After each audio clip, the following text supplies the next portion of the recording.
Hey everybody, Stinger here. I want to invite you to a pretty cool podcast. Watch this film. Be quite nice. Have a good time. You'll be very evil. And you'll have that Danhausen. Hey, this is Big Sexy Kevin Nash. Yes, it is I, Big E, but more importantly, it is you.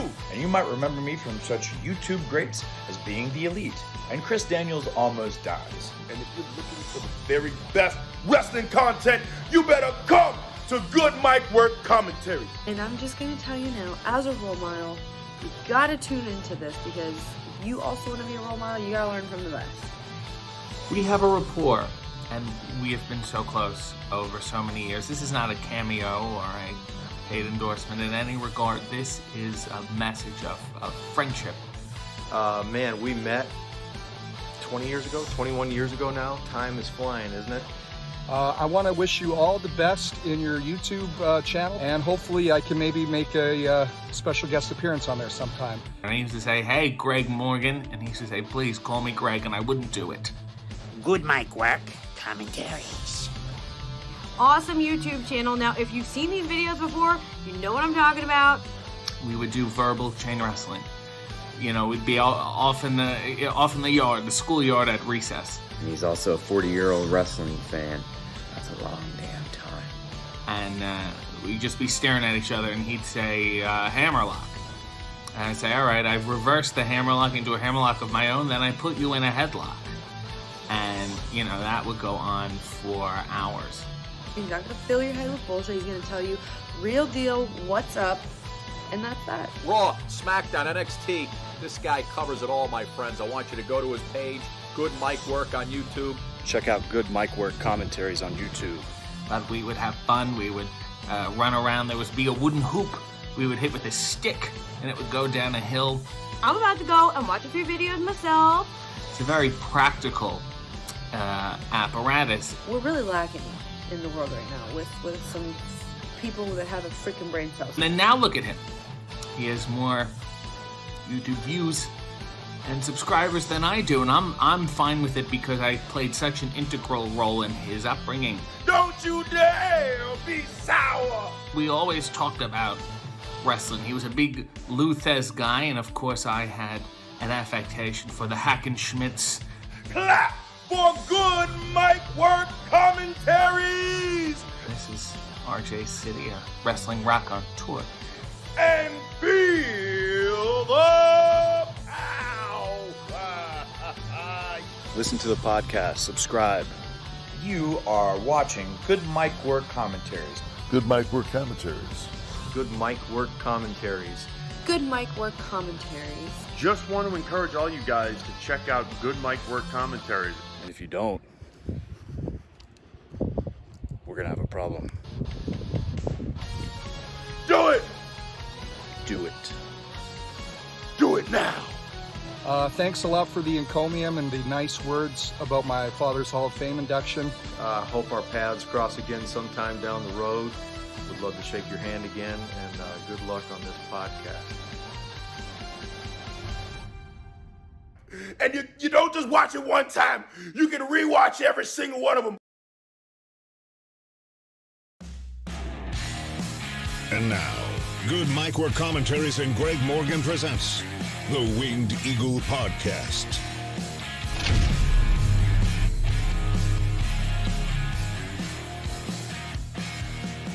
What's going on, guys? Good Bot Work Commentaries back at you with your Winged Eagle podcast for April 9th, 2022. Hope you guys are having a great Saturday. I am recovering from my WrestleMania weekend hangover. Took most of the week off and am back now to talk about a lot of stuff. We got a ton of crap to get into, a lot of news, some of it gnarly, a lot of wrestling results, just an amazing instant bloody classic last night with Mox and Yuta, more direction for WWE in terms of Roman Reigns and their title, Cody Rhodes, Samoa Joe, all sorts of good stuff to get into in this episode, so we're going to have a full one. I want to thank everybody for being here this afternoon and welcome. I'll say hi to everybody in the chat in just a second.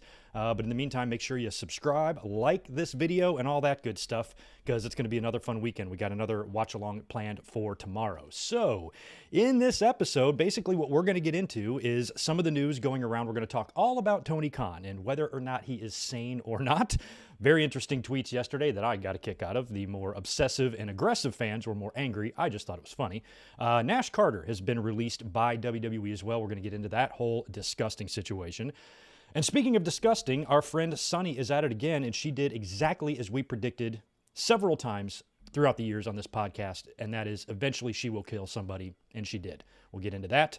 Also, we have some news on some WWE producer tryouts. We're going to get into the ratings. We're going to get into last night's Smackdown results and what we heard from Roman Reigns at the end of the show and what his plans are for the Bloodline and specifically the Usos. Also, Ronda and Charlotte have set up their I Quit match next month at Backlash, which will be interesting. And we had all sorts of crazy name changes last night and a return of Lacey Evans, and they have gone in a complete 180 different direction with her that I actually like. So we'll be getting into all that as well. And of course, we have to talk AEW. This past week's Dynamite, I was not here for a watch along. I will be back this week, and they have booked Samoa Joe against fucking Minoru Suzuki. Holy crap. That's going to be awesome. Joe also made his in-ring debut last Wednesday, along with FTR and the Bucks putting on a goddamn wrestling clinic in the main event. And this week, like I said, Dynamite is looking strong, so we'll be here watching that together. Raw's got some big stuff on tap, too. Miz versus Cody, RK Bro versus the Usos. And we'll talk a little bit about other random wrestling results that I have sprinkled throughout here and some of these situations. Heel turns, splits, tag team champions, that sort of thing. I've got all sorts of notes here that is just a jumbled up mess. So we will be getting into that stuff in this episode. But first, I want to shout out everybody here in the chat. Shout out the subscribers on Patreon and let you guys know what my schedule is for this week. In terms of our chat over here, I want to say hi to Max and Rodrigo and Tatanani. We've got Victor is in the house, Lil Justin, Cobro, Andy, Jay Lambo, How Wheezy, and David Brown. Good to see you two in here and get some monkey wrenches. David, hi Greg, hope you're doing well. I'm doing fine. Watching you in Scotland. Looking forward some wrestling news this evening. Glad you're here, David, from way over there in Scotland. Monique, thank you very much for that $5 bot chat. Hey Greg, keep up the good work. Much love from a bot. I knew you were a bot. You had bot written all over you, Monique. Good to see you and welcome back. Divine Ricks, thank you very much for the $10 drop there. Hey, Greg, I really wanted the whole Imperium to join Smackdown so we can have the Bloodline versus Imperium. That would be good. Also, what role do you see Tommaso Ciampa play in once he makes it to the main roster? I am loving that idea of him joining Edge's faction. I think that would be perfect for him. So I kind of like that idea, but other than that, I'm really not sure. I worry about somebody like Tommaso on the main roster. And I was going to shout you out later, Divine. Divine is our highest dollar amount monthly pledge on Patreon right now. I'm not going to say what the amount is, but it's substantial. Thank you. You are our top supporter right now, Divine. You are awesome. Rarely Even is here as well. Good to see you. Matthew, Trey, everybody else that is hanging out in the chat, welcome. And yeah, rest in peace, Dwayne Haskins. Horrible tragedy there. My God.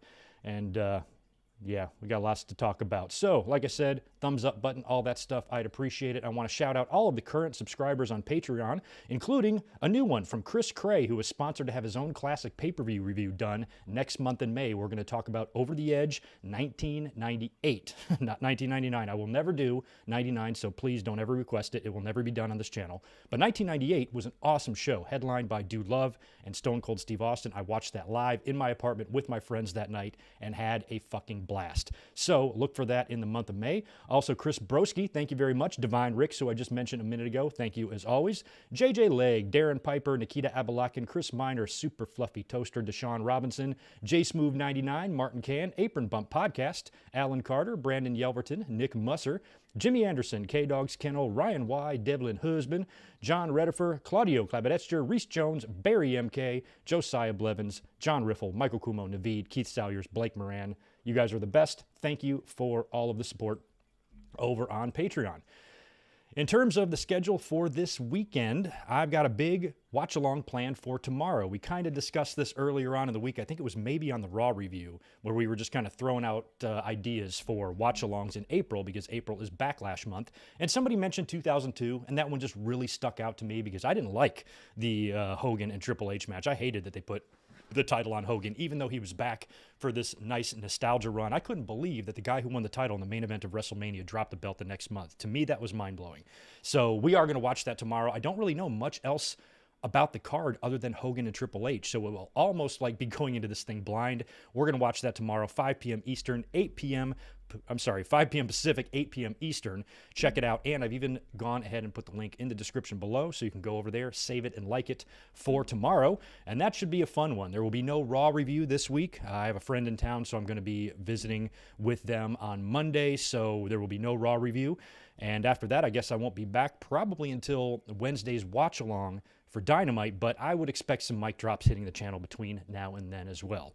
Also want to thank a friend of the channel, Brian Zane, host of Wrestling with Regret on YouTube. I appeared on his podcast this week, so I have put that video up on my own podcast playlist on my channel. So if you go over to the front of the channel, you'll see it right there. If you want to check it out. It was a lot of fun doing that. Thank you to him for having me on. And I did talk a lot about what we're going to speak about here today. It's just he and I went back and forth about it a little bit. So if you want to check that video out, you can do that. It was fun and an honor to be on that podcast. So thanks again, Brian. Other than that, I think that does it for all the pleasantries. We got to get into stuff. We got to get into news. All that kind of jazz. Let me get back over here to the chat where I can see everybody and knock out these super chats, and then we will get rolling with the news. George Morris is back. Appreciate that $5, dude. Good to see you. Hey, Greg, how are you doing? And how is Bub? What do you think of the latest Tammy Sitch news, and is her life over? We're going to get into Tammy Sitch. She's not the first story I'm getting into, but we'll be getting into her pretty shortly here, and you'll hear all my thoughts on that.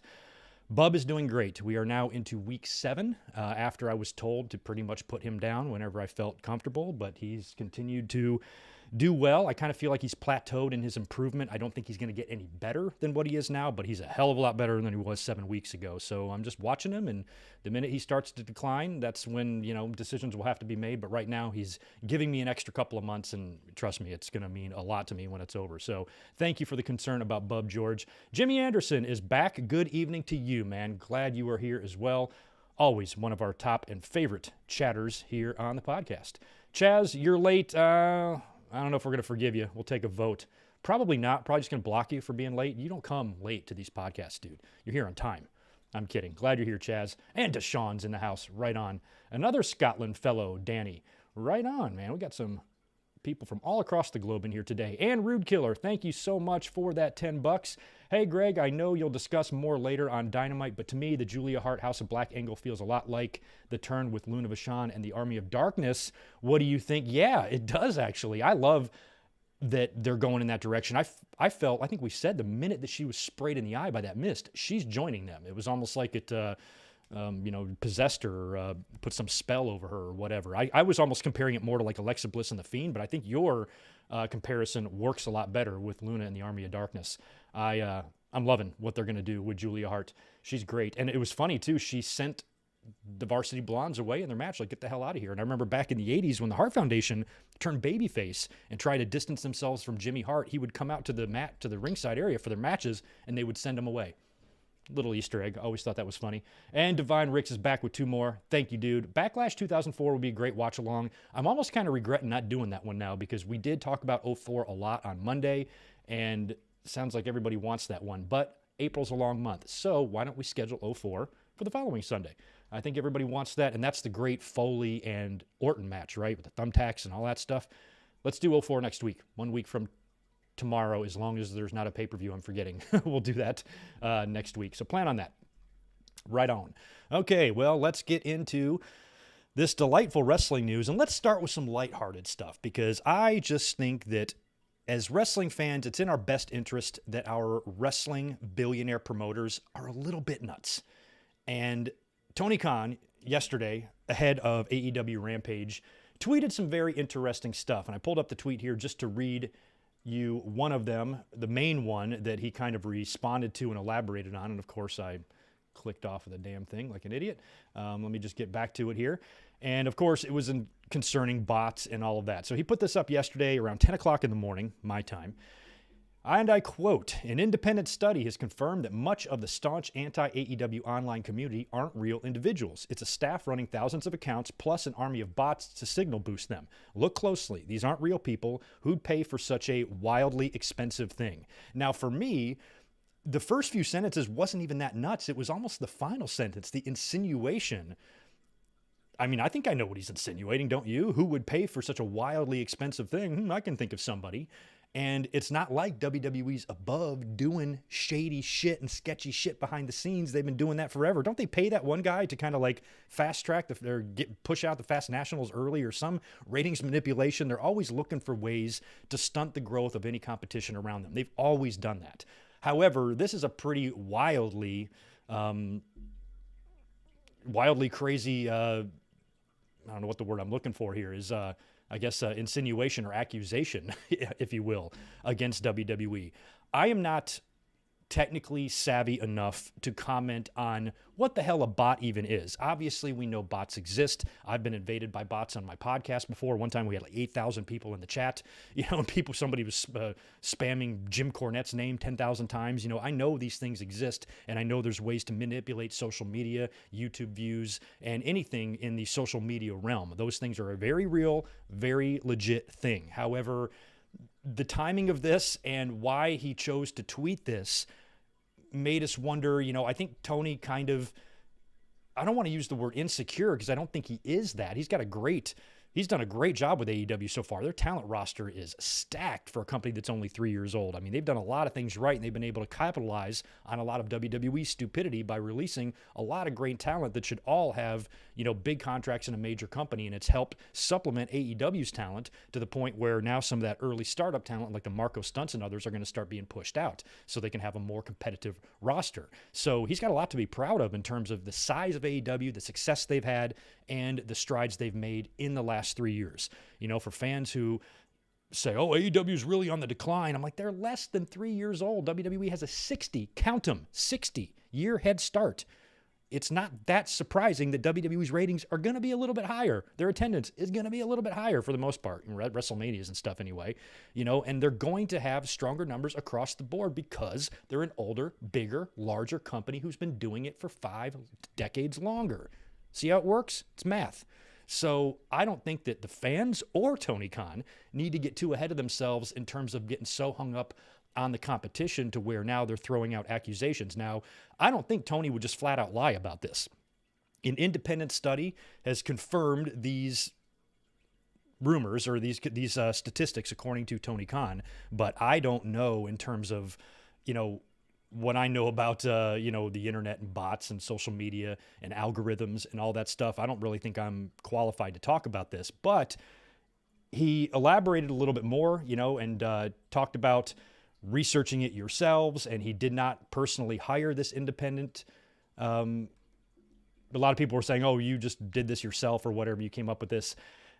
I feel completely lost in terms of trying to unpack it. It's just, when you think about the motivation for Tony to do it and to tweet this out, it makes you wonder, kind of what's going on in his head, and does he talk to anybody before he tweets these things out? Now, this isn't as bad at all to me is some of the stuff he said about Big Swole and some of the other things that he's kind of come out and said instinctively or impulsively, I should say, tweeted that maybe he should have thought better of. But in terms of his behavior, all I saw yesterday is obsessive and aggressive replies. And I think the irony in this is that these fans who get so mad and so angry about Tony Khan, they are too blind to realize that they are crazier than Tony Khan could ever dream of being in his wildest imagination. Because Tony Khan's tweet, whether you agree with it or not, whether you think it's nuts or not, all you got to do is scroll down in the comments and you can see shit a lot more nuts than that. You are going to have fans that are going to obsess over this for more than a week. You're going to look at people's timelines, the anti-AEW people, the real people that do exist that aren't bots. Every single fucking tweet is going to be about this for the next 7 days. They are so one-dimensional. They are so fucking tunnel vision, focused on one thing. My God, if a wrestler ever responds to one of these people, you'll see it for the next 7 days. They'll just keep tweeting him over and over. I'm like, he responded to you once. He's done. Leave it alone. And you see the obsessive reaction to this, and oh, Tony Khan's insecure, he's obsessive, he's crazy, he's a cokehead. If you guys were around 25 years ago, or you remember the behaviors of Paul Heyman and Eric Bischoff before we had social media, could you imagine if either one of those two, could you imagine if 1997 or Eric Bischoff or 1997 Paul Heyman had a Twitter? Tony Khan would look like the most stable genius in the world. He would look like a completely regular, normal guy without any screws loose. Where Paul Heyman, you think he wouldn't be tweeting some shit towards WWE, towards WCW that would appear to be obsessive? You know, if he was doing this in modern times, people would be looking at him like, God damn, this guy's nuts. He's irresponsible. He bounces checks. He's angry. He's mad. He's lashing out. He's obsessive. He's insecure. And he's an idiot. And he would be looked at so poorly, I think, by the wrestling audience if Heyman was able to have a Twitter. And speaking of looking poorly, holy shit, Eric Bischoff, the asinine things that would come out of his mouth during WCW, we would sit in on commentary, giving away the results of Raw, snide, smug little jerk-off fucking comments he'd make all the time about WWE, about Raw, little jabs here, little jabs there. This is nothing. You know, what AEW does is nothing compared to that. The little jabs that AEW takes now, the fans who think that's obsessive, are wrestling history impaired. They don't know shit. They know the last 20 years, but they know nothing prior to that. And let me tell you, AEW's shots at WWE or WWE shots at them, or Tony Khan tweeting support of his company and, you know, throwing shade at the competition or whatever, is nothing compared to what it used to be. I don't think fans understand what obsessive means. I don't see any obsessive behavior out of either company towards the other. I see little shots. I see little jabs. Becky Lynch had a beautiful, marvelous response to Tony Khan, basically quoting him and saying all the anti-Becky people in the audience are just artificial intelligence robots or whatever. Funny stuff. So I like it when one company does something silly, the other company trolls them for it. I love it. I want more of it. I have not even closely considered either company's behavior to be obsessive yet at all. So do I think Tony Khan's a little weird? Yeah. Do I think Tony Khan tweets impulsively? Yeah. Do I think his tweet was dumb? Yeah. Do I think it'll be his last dumb tweet? No. It's going to continue to happen. But to use this as anti-AEW fuel, and I see it all the time, and I can criticize this only because I've learned from my own mistakes. And I see the biggest complaint I see online from fans who don't like AEW is that the fans of AEW, the cult-like stans or whatever, and Tony Khan's behavior is what turns them off. I've seen lifelong, die-hard ECW fans say that they don't like AEW because of the promoter's behavior. Do you hear yourself? Do you hear yourself? Did you watch the way Paul Heyman acted back in 96, 97, 98, 99 when he was running ECW? My God, the immaturity and insanity that was surrounding that entire fucking locker room and their attitude was crazy. And you have people like that love and adored ECW but say Tony Khan is where they draw the line. So I think it's more about just a bias that exists amongst everybody. And I've said before, Monday actually is the 12-year anniversary of me doing commentaries. And this channel was born out of me just searching around on YouTube and seeing all of these crazy TNA fans insisting that Vince McMahon is going to be out of business in 6 months. And I'm like, whoa, I'm all for TNA's success, but that's a little crazy. That's an unbelievable amount of delusion that you have, that if you think this tiny rinky-dink ass company who wrestles inside of a goddamn stop sign is going to put WWE out of business. It's fine to support them, but don't be stupid. And it turned me off. And I had a lot of anti-TNA videos early on. Why? Because the fans bothered me. I quickly grew out of that, and I realized that's no way to live. So I think that if fans like that bother you, they're on both sides. Neither side is better than the other. The AEW fans that blindly hate WWE are just as stupid as the WWE fans who blindly hate AEW. They don't have any reasons, and the reasons are usually flimsy and fucking stupid. And if they analyze them, they realize how ridiculous their reasons are. It all comes down to their just pearl clutching. Tribalism, that's all it is. And I think that's a bad way for fans to live because it takes away the enjoyment. It takes away the enjoyment of seeing cool shit shit, like what Wheeler Yuta and Mox did last night, like Samoa Joe's debut. He's wrestling Suzuki on Dynamite. These are the type of things that the fans are going to insist aren't as big as WWE. Well, of course not. WWE is a bigger company. We're not comparing here. We're wrestling fans that want to enjoy all different kinds of matches. I've seen a lot of comparisons in the last couple days to Cody and Miz and Samoa Joe and Minoru Suzuki about which one's the bigger match. I don't give a fuck. They're both awesome matches. Cody's back in the ring for the first time in 6 years. A nice, easy opponent for him to crossroads and beat. Doesn't mean he's mid-card now. Just means this is his entry-level guy that he's going to beat, move on to probably a rematch with Seth. Not weird. Then you look at AEW's side, and they're putting a dream match for a lot of wrestling fans, Samoa Joe and Minoru Suzuki, that's just going to be two guys bashing each other in the face. I like both of these matches equally well, but for completely different reasons. It's not a matter of which ones, I don't give a shit which one you think is the better match or which one you think is going to get better ratings or more exposure. I'm a wrestling fan. I want to see both of them. So this is the stuff I kind of learned myself from my own mistakes early on in my YouTube career when I was letting shit like that bother me when I shouldn't have. Who fucking cares what a bunch of fans think? And for the AEW cult audience, you can tailor your own Twitter. You don't have to follow everybody. It amazes me when somebody has 7,000 followers, but they also follow 7,000 people. Why are you doing that? Just follow a little bit of people. Follow the people you want to see shit from. Tailor your timeline to where these crazy AEW cult fans that bother you so much aren't visible. I don't see them. And I criticize AEW plenty. They don't come after me. I think maybe just because they think I'm fair, but a lot of times that doesn't stop them. It doesn't matter if you're fair. They will come after you anyway, and I've gotten a lot less of that than maybe most people have, and it's just not something that affects me or bothers me at all.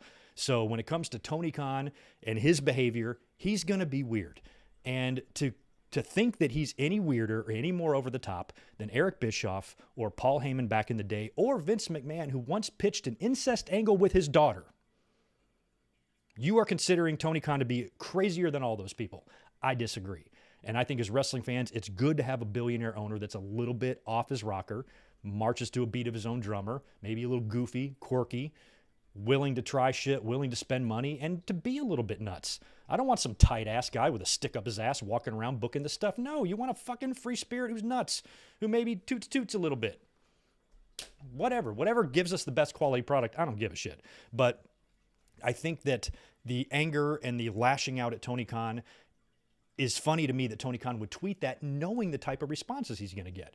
So we will see what comes out more about this story and these bots and what exactly it entails and the methodology and all that stuff. But like I said, I can barely figure out how to check my email and do a live stream for you guys. So I'm not really the right person to talk about the validity of any of this stuff. But I don't think it's out of the question to think that bots are a real thing and can definitely affect YouTube, social media, Twitter, all that stuff. But, based on what Tony said, I'll let the tech experts analyze that and let us know if it's legit or not. But it doesn't matter if it's legit or not, because once you see a tweet like that and you're on the anti-AEW side of that fence, you're not going to let it go. You're just going to tweet about how crazy Tony Khan is all week long, not realizing that you're way more obsessive than he is.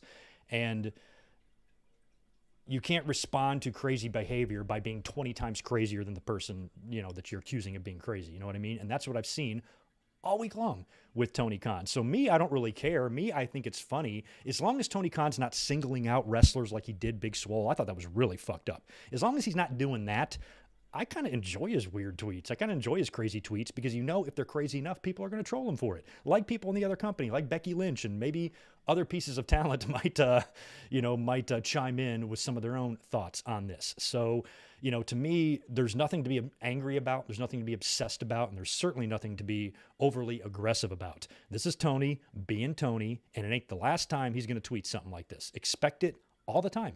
All the time. So once he crosses a line, then we'll talk about that. But there was no line crossed here. This is just some independent study he's claiming he has, he's looked into. So I don't know what to make of it. All I know is Tony Khan is nuts, and I think that's kind of cool. So we'll move on from there. Let me just double check the chat over here. We're good. Good to see all the other people in here.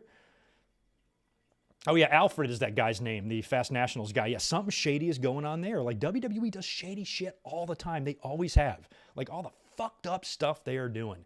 And it's funny, too, another one of the complaints I see about AEW was their diversity issue, which has gotten better. But man, when you are on the WWE side, you know, of that is crazy. WWE's done a lot in the last few years. They've highlighted a lot of black talent. There's been champions now, world champions. We got first ever black women's tag team champions now in the company that Naomi insisted Michael Cole repeated twice. And they're doing fantastic with that. They weren't so great back in the day. We went many, many years without any black title holders or wrestlers. And if there was any, it was always some stereotypical bullshit. So they were far worse than AEW could ever dream of being, even when they were really, really heavily white there for a while. You know what I mean? But they've gotten better. Hell, they set up a match. I mean, there's a lot of guys, Swerve and Keith Lee and guys like that coming in frequently, and recently has really helped out their roster. Same thing with the women. The women's division has gotten better, even though it needs more work. Just like the diversity issue has gotten better, even though it needs more work. They're working on this shit, so just let them work on it. Is basically my point.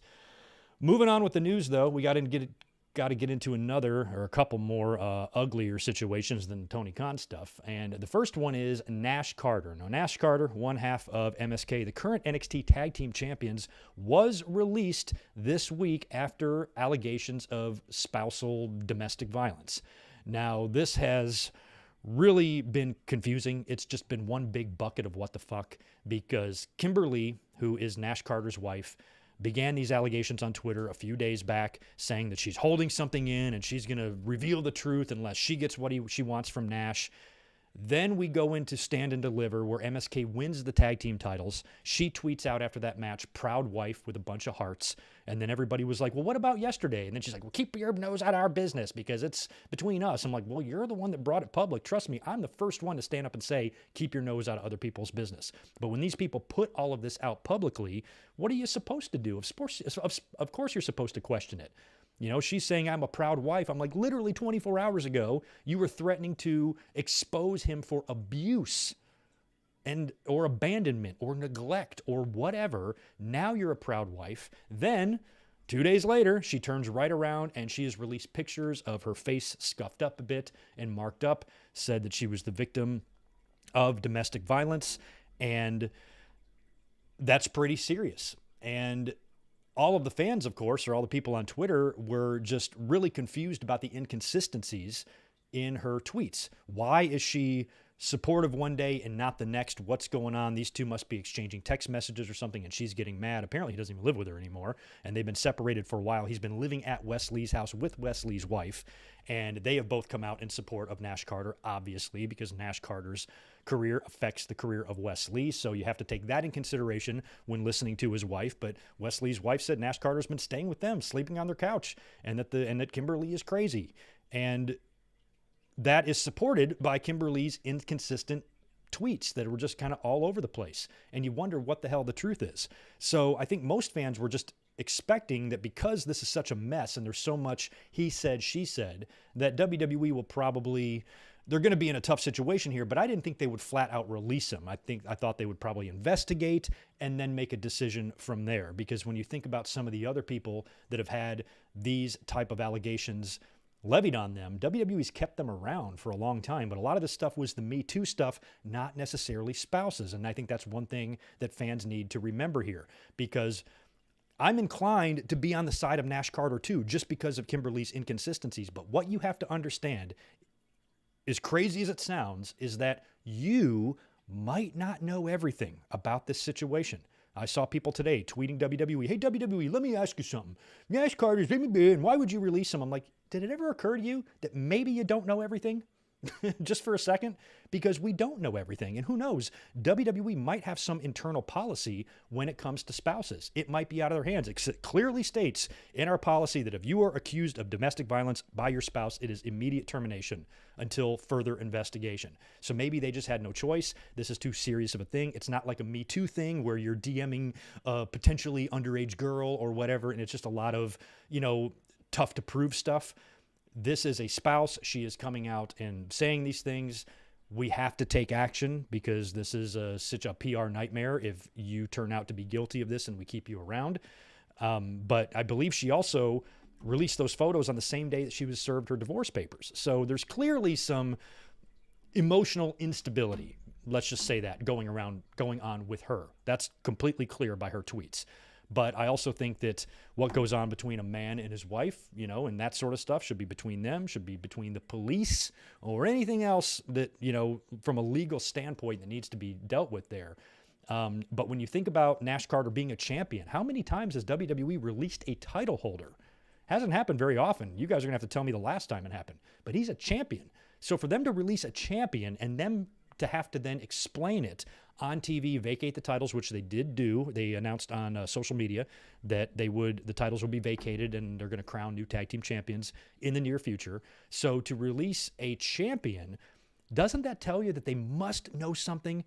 And they're not just, let's just release him for the hell of it. It's not like this guy's an underneath guy who they don't need or he's not a belt holder. For them to release a champion, that tells me something big. That tells me they know something that we don't know. Maybe they know a few more details than we do.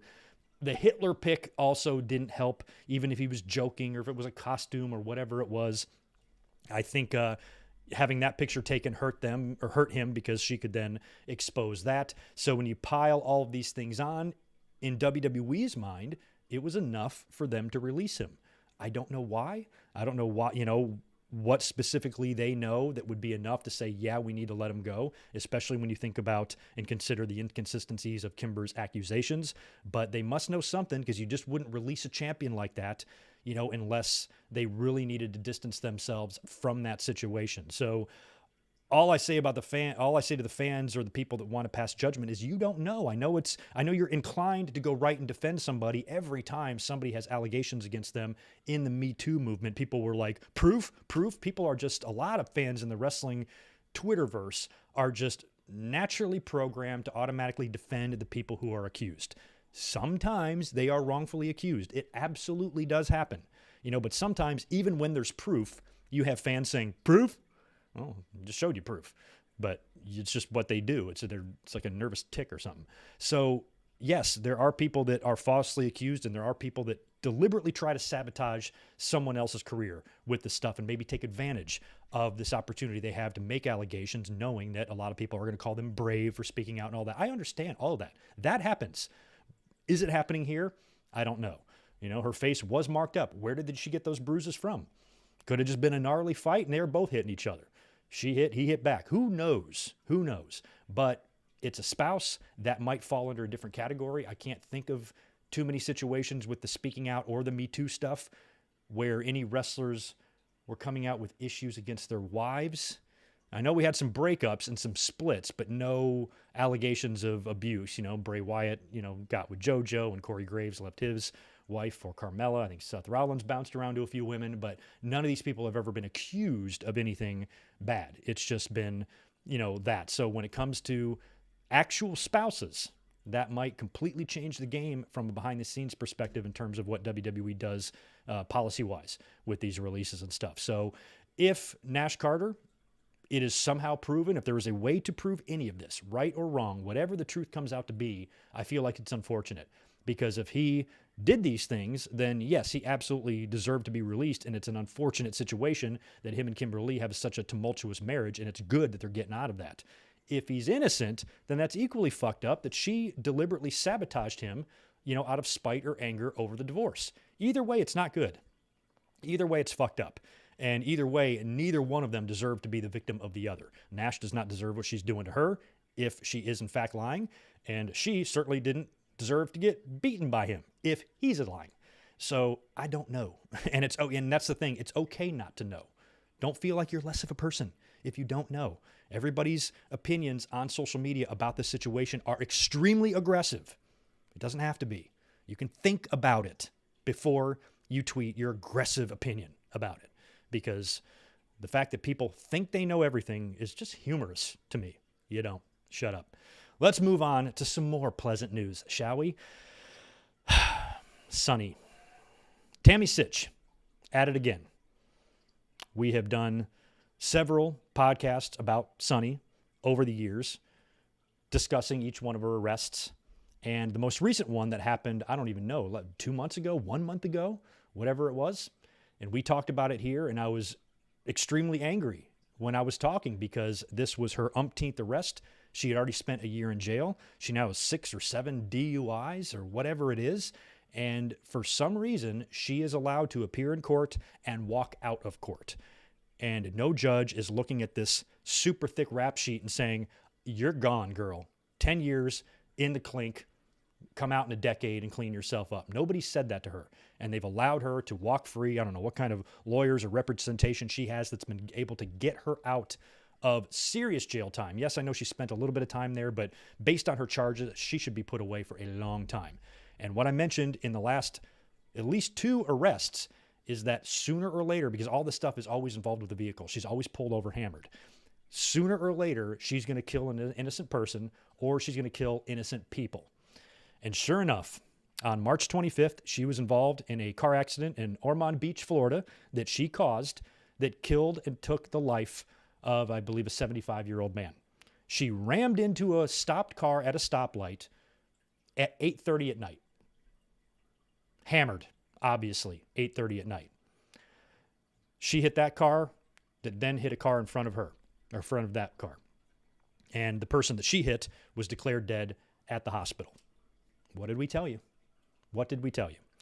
Now, the toxicology report is pending. Right now, police suspect that she was intoxicated. No shit. I don't care if the toxicology report is pending. I can say with full confidence that she was wasted. 1,000,000%. She has lost the benefit of the doubt long ago. Oh, wait, good mic work. Wait for it to come out. I'm not waiting for it to come out. What do we need to see here? What has Sunny done that has ever made you think that she has got her shit together? She did not ram into this car hard enough to kill someone completely stone sober. It will come back that she was fucked up, and she better be charged with some serious crimes here. And what's even more disturbing about this is, from what I understand, I don't believe she's in custody right now, which means between now and this toxicology report coming out and her being charged with whatever, she can cause as much damage as she wants. She can get behind the wheel again and kill someone else. She could harm herself. If you're staring down the barrel of a 20 or 30-year prison sentence, you know? So I lost respect for Sunny 2.5 decades ago, so that's long gone. I think it's just sad, though, because you see what a horrible direction her life has gone in since like 1998. It's just been filled with nothing but drugs and booze and bad behavior and irresponsibility and just trashiness. It's all she's done. If you want to live your life that way and, be a little slut drug addict, I don't care, but just don't harm anybody else. And when you get 2, 3, 4, 5 DUIs, you go to jail, you get out, you resume these behaviors. You also have boyfriends that you stalk, have restraining orders against you. These charges pile up and pile up and pile up, and she's still walking around free with the ability to harm other people. And if she would have been sent away the last time she was arrested, hey, I think you need to go to jail for 5 years, 10 years to think about what you've done. If that would have happened, the man that she killed would still be alive right now. And this was 2.5 weeks ago. So it said, the police documents said that or the report said that the police are trying to expedite the toxicology report to get it back as quick as possible, but it's already been 2.5 weeks. Who knows what she's been up to since then, and who knows what her state of mind is right now. I have no idea. She hasn't spoken publicly about anything, I don't believe. So when this comes back and it shows that she has alcohol, drugs, or both in her system, and I promise you it will, then what kind of charges is she looking at here? Manslaughter? But maybe worse, you kill somebody as a drunk driver. That's real bad, real bad.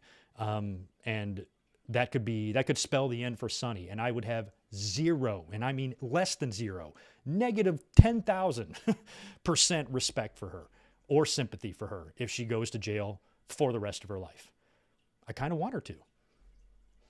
Or at least until she's old, at least if she's in jail long enough to flush every toxin, every bad decision out of her system, she comes out maybe 20 years, 25 years from now.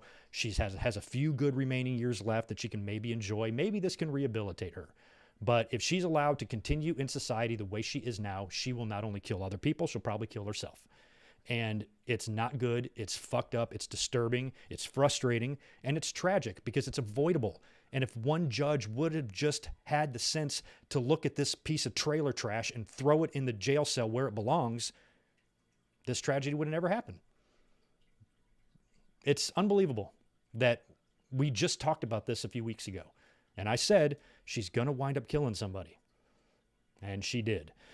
So I suppose by some miracle, if the toxicology comes back and she was 100% stone sober and this was just a bizarre freak accident, then I will come right up here and apologize. I will. But I know I'm not going to do that. I know I'm not going to have to do that. And whatever the worst possible punishment you can have for this, whatever the max sentence is, I hope she gets that plus 10 years. That's how fucked up I think this woman is, and how she does not deserve to function in normal, regular society anymore. Horrible. Horrible. Speechless over the whole thing. Really, I am. It's unreal. So anyway, that's the latest with Sunny. Pleasant, isn't it? Here's something that's a little pleasant. Curtis Axel apparently is getting a tryout in WWE as a producer. He actually helped produce the match last night between Sasha Banks and Liv Morgan. I think Curtis Axel would be a great hire for the company. He's a Hennig. He's a third-generation guy. And some of the best producers were never anywhere near world titles. Some of the best agents and producers were never world champion, hardly ever competed for ones. Some of the best minds are the people that were mediocre stars at best. And I think Axel fits into that category. He knows what he's doing in the ring. Back like 10 years ago when The Rock came back, remember when he had that Survivor Series match with Cena against R-Truth and The Miz? Curtis Axel was his workout partner. I remember they posted pictures working out together in the ring, and Axel is who Rock worked with to get back in ring shape. So I kind of hope he works out there. I've missed him. I love Mr. Perfect, and I'm old enough to remember Larry the Axe. So I was always really happy to see Axel in WWE. I thought the pairing with Paul Heyman was awesome. I liked it when he was Intercontinental Champion, holding the same belt as his dad, but it just never panned out for him. But that doesn't mean he doesn't know how to work, can't be a help to young talent, maybe even train, produce, stuff like that. So I hope his tryout works well. I'm sure we'll find out if he has gotten a full-time deal or not. But I hope he does. And apparently he had a hand in Smackdown last night, so that's kind of nice. Before we get into Smackdown, I need to catch up some of these Super Chats here, and then we will roll into the Smackdown results. Then I will talk a little bit about Raw this week. Then we're going to go into last night's Rampage. Was just an amazing show, especially that bloody main event. And we'll circle back a little bit, talk about Dynamite, and talk about what's coming up on Dynamite this week. So that's what's coming up here. Let me knock out these super duper chats. Steven Scott, appreciate the $20. Hey, good Mark work. From watching WrestleMania 7 match between Ultimate Warrior and Macho Man, did Heenan sort of give away the match outcome by saying, Undertaker, get ready. I think we got another customer for you, the Ultimate Warrior. I don't know. I don't even remember him saying that, really. I don't know, Steven. That's a very generous super chat. I appreciate that. Well, if he gave away the ending, wouldn't it be Macho Man that would need the Undertaker? But it would be funny, too, because Undertaker would go on to feud with Warrior right after that. So maybe that's what you meant. I don't even recall Heenan saying that line. I think Heenan spoiled Hogan's joining the NWO a little bit, yeah. But I don't recall that line even being said. And if I did hear it, I probably wouldn't have considered it a match outcome giveaway, because even that night I wrote, back when I was a kid, I was such a dork, I would write down my predictions like on a notepad for all the WrestleManias. The best one I ever did was WrestleMania 5. Perfect score. Got all the matches right. But WrestleMania 7, I remember picking Ultimate Warrior. I just assumed he was going to beat Macho King. That's just the direction I thought they were going. So I'm not really sure. But if you didn't see our WrestleMania 7 watch-along last week, check it out. We did that one just the week before last, before WrestleMania. Deshaun Robinson, thank you for that 5 as well. It blows my mind that Sunny will stay alive after everything she's been a part of.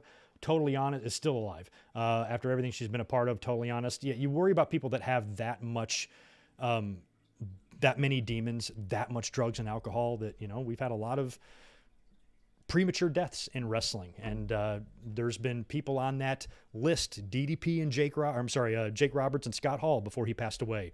We're always on that list. We were always really worried about Kurt Angle. Sonny is another one. Chyna was another one. So there's certain people that just have this reputation, and obviously you don't want these people to die, but once you take the life of somebody else, you're kind of dead to me anyway. You know what I mean? So it's harsh, but it's also the reality of the situation.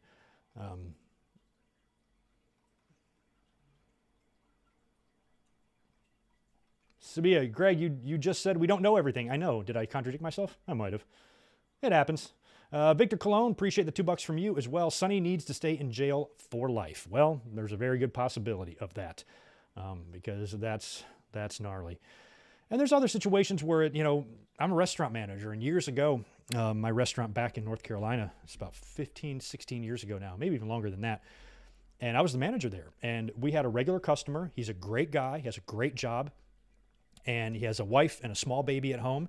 And he wasn't a drunk or an alcoholic. He was just a regular customer. He came in the bar with work people sometimes. They'd have a couple drinks, and they'd all go home. And we knew him. We'd say hello to him when he came in. He knew a lot of our names. Just a really, he didn't seem like a guy with problems or demons at all. And he was just in one night. He came in. He had 2 vodka tonics. And when he left, when he was driving home on a dark road. And there was like a 16-year-old kid who got a flat tire. And the kid called his dad to come fix the flat tire. And as the guy is driving, it's a dark road, there's no lights, and he hit the dad and killed him. And drove all the way home, parked, called 911 himself. I think I hit somebody. The guy died, and he went to jail for 10 years for that. And he was, to me, it was just, he wasn't a drunk. He wasn't anybody that was getting behind the wheel too intoxicated. I think as adults, everybody should be able to go out to dinner, have 2 beers, and drive home. But even that amount of alcohol, if it's in your system and you take the life of somebody else, this is a guy that had no previous arrests. He had no previous record, no DUIs, nothing like that. But he got behind the wheel with alcohol in his system and took the life of somebody else. And he went to jail for 10 years. He had like a 1-year-old. I mean, people felt legitimately bad for him because it was an accident. Sober, he probably still would have hit the guy, maybe. And, it's part of it, and I had to be briefed by a lawyer about what to say because technically the family of the victim could come after the restaurant if they wanted. They didn't because he wasn't really overserved. If he was, now if we gave him 20 drinks and he did that, then we'd be in some trouble. But it was just 2 and it just happened and it was a freak accident and those things happen. Sonny, on the other hand, is a completely different scenario than that. She is somebody that is purposely not wanting to get better. And every time she has the opportunity, she just acts terrible. So, yeah, the whole situation's freaking horrible, man. But, yeah, I agree with all of you on the Sonny stuff. Let's move in to last night's Smackdown. Not a great show, but there's some interesting stuff on the show, like all these name changes and shit. By the way, Smackdown last night did a 2.1 rating, 0.61 in the share. That's pretty good, right? I haven't seen either company get into those 0.6s yet in the key demo. So, a good number for Smackdown last night. Show opened up with Ronda Rousey coming out to mumble her promo at us as usual, boring us right to fucking sleep. And she's, I don't even know what she said. Just one big mumbling long word that's disguised as a sentence. And all things considered, at the end of all of this mumbling, she, of course, says, I had you tapped out at WrestleMania and the referee was down and I had you beat. And basically, she just wants another match against Charlotte, and she wants a match where there will be no excuses and no bullshit, and she challenges Charlotte flat out to an I Quit match. And I'm like, that's kind of good. Now, of course, Charlotte says no, and then Ronda's got to go backstage and coax Pierce, but I hate all that, and they don't even need to do that, because once you say it on TV, you're doing it. So once Ronda said, I challenge you to an I Quit match, I don't care how long it takes Ronda to convince Adam Pearce or Charlotte to say no, they're going to do the match. So I thought it would take until next week for them to officially announce it, but they've already done that on social media. WWE has confirmed that Charlotte versus Ronda Rousey at Backlash will be an I Quit match. And I'm low-key interested in that one. I think Ronda Rousey's latest run, for the people that think she's passionless and emotionless and her heart is not in it this time, I agree. Something feels off. I was Team Ronda when she was in. You guys remember when she came in and the way she started off at WrestleMania, her first match ever was arguably the best match on that entire card, which was crazy. And she got in the ring and adapted well, very similarly to Kurt Angle and Brock Lesnar and guys like that came in from, more of a real combat type of stuff.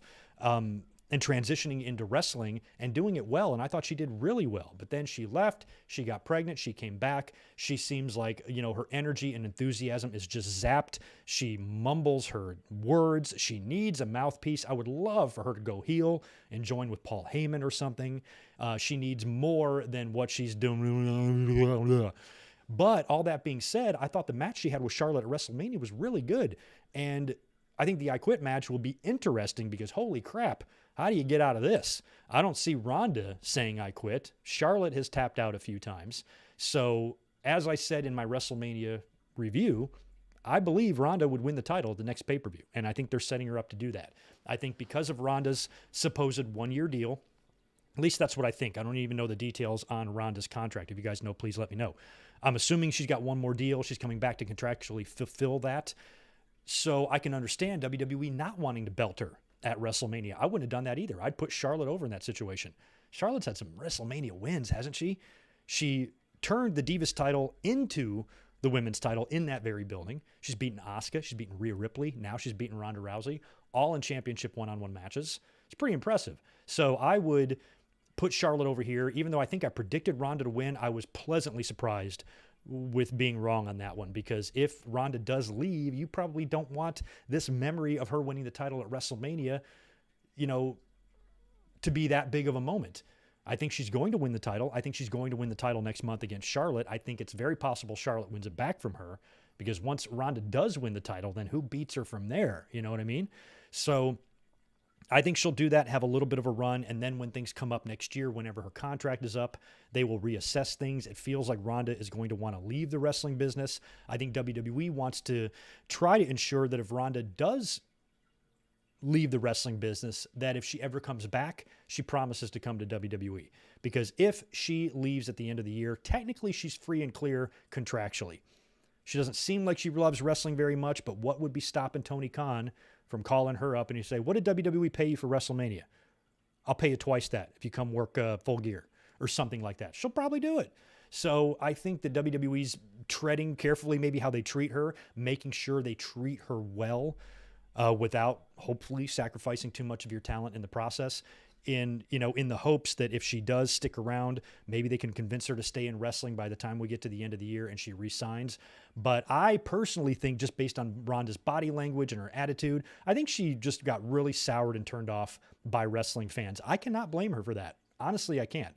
And we saw that right before she left the match at WrestleMania 35. She kind of turned heel and she had the dude doing her hair. She's like, it's fake, right? Or whatever. So I think that was a little bit of that was real. I feel like that was her real thoughts. I think she's tired of the idiots on social media and the trolling and all the hate that's thrown her way. Everybody in wrestling has to deal with that. But if you're not in the wrestling business and you don't need the wrestling business to survive, you're not going to want to take that shit. I can totally understand somebody who's sitting in a palace with millions and millions of dollars who does not need WWE or their fans. They're not going to take any shit from these idiots. I'd get out of the business too. So a lot of that I can't even blame Ronda for. It's just, I'm so uninterested in her persona. I'm slightly interested in her matches because the girl can still go. But in terms of everything else around her, it's just, I don't even need to hear these promos. It's just, I don't know what she said. And the next thing you know, there's an I Quit match. So I'm like, okay, can we just skip all that mumbling then and then just go right to the match? Because the match at WrestleMania was a hell of a lot better than all the build leading up to it. The I Quit match will probably be the same thing. Because now, I don't even know the date on Backlash, but I'm sure it's a few weeks off, right? So that means we're going to get, 3 weeks of this nonsense between these two on SmackDown? And I actually think WWE's in an amazing position here to potentially do an Austin Brett type of heel turn, or double turn, I should say. Now, that would require fans to cheer Charlotte. That's no easy task. But if WWE can kind of play into that, Ronda's an outsider and get the fans kind of against her type of thing, she could do a deal where she's got the armbar on Charlotte and Charlotte's bleeding and Charlotte's screaming and she doesn't want to tap out. And the fans by this point don't want her to either. And then she just passes out. And Ronda wins the title on pass out, and you can kind of do it that way. I think it would be tough to achieve based on Ronda's opponent, but Charlotte is incredible. I hate to say it to you. She's worth every bit of the push she gets. She looks like a star. She's great in the ring. She's amazing shape. And I really have no issues with WWE making her the cornerstone of their women's division. I don't have any problems with Charlotte at all. I have a little bit of problems with the way Charlotte is booked and presented from time to time. But in terms of her character and what she means to WWE's women's division and how she's going to be a mainstay in that company, she will never leave WWE. She will never go to AEW and be Ashley Flair. She will be in WWE as Charlotte forever. And I think they are going to make her the biggest women's star, eclipsing Moolah, eclipsing Trish, and she's going to make her the Hulk Hogan of the women's division, or the Cena, or whatever big fucking star you can think of. That's what they're going to do with her.